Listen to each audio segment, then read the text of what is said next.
Hi friends, I was just learning the concept of liberty and I came across through the concept of liberty gave by Frederick Hayek and his criticisms, the two scholars who criticized Frederick Hayek.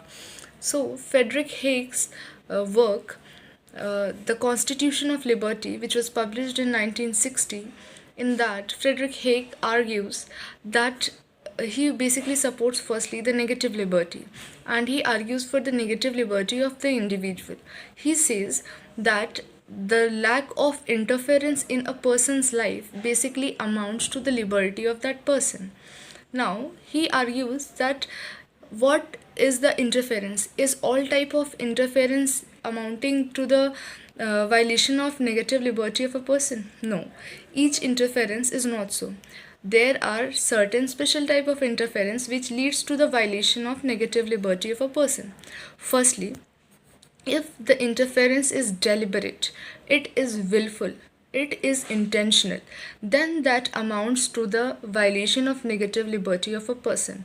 But for example, if we say that a person gets locked by some other person in a room by mistake, then does it amount to the violation of negative liberty of that person?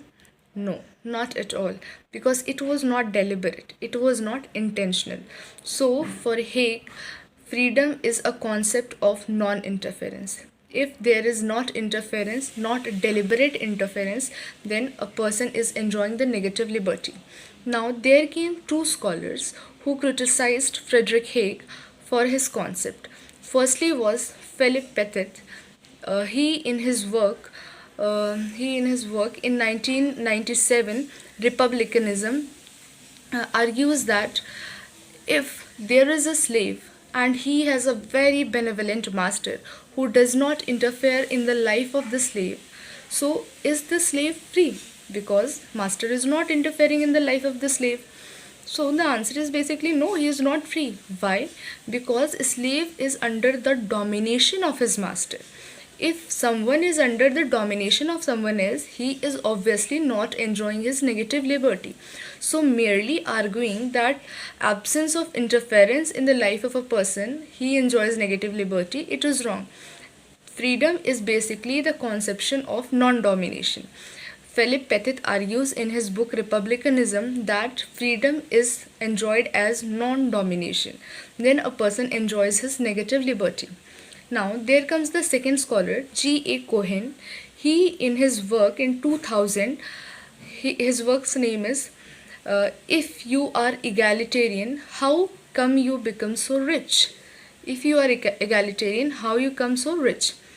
In 2000. In this book, he gives an answer to the Hayek. Hayek basically argued that if there are rich and poor and there is redistribution of wealth for the sake of the socialist society, and the wealth of rich is given to the poor, then it basically amounts to the violation of the negative liberty of rich.